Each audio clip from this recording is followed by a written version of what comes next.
I did a video in which I was talking about why some fathers abandon their children, which was that there are some men who never wanted to have children, but their spouse or their girlfriend wanted, or their wife wanted to have kids, and they wanted to make her happy, so they gave her the child. So it's not that they wanted a kid, but look, they were traditional, and they were like, look, if you desperately want the kid, I don't really particularly want a kid, but if that's what's going to make you happy, I will give you the kid.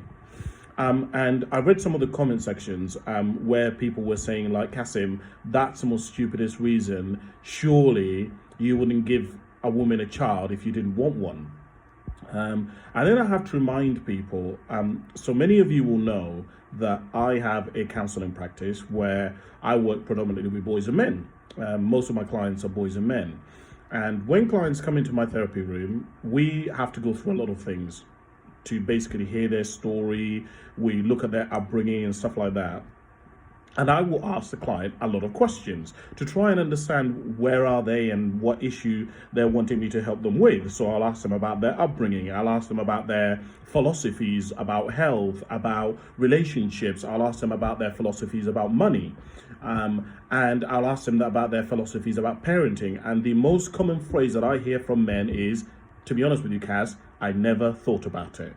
And I think this is a general rule across most counselors. If you speak to most counselors and you say to them, most clients who come to see you, are they aware? Are they intentional? Do they think things through?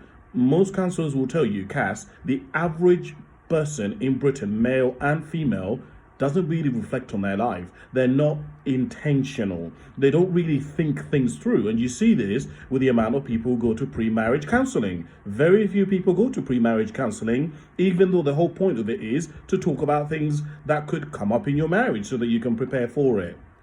And I interviewed some people who,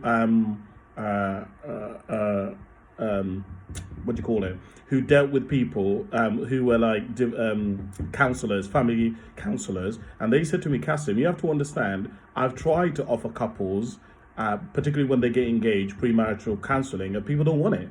People don't want to talk about this stuff. People don't want to talk about money. People don't want to talk about inheritance. People don't want to talk about any of this stuff. All they want is marriage and stuff like that. So I just wanted to let you know that a lot of men, they do stuff not because they've thought about it and they're intentional, but because they're just doing what they think they should be doing. They're just doing what everybody else is doing. They haven't really stopped and reflected and thought about their decisions and the consequences of their decisions, which is part of why some fathers basically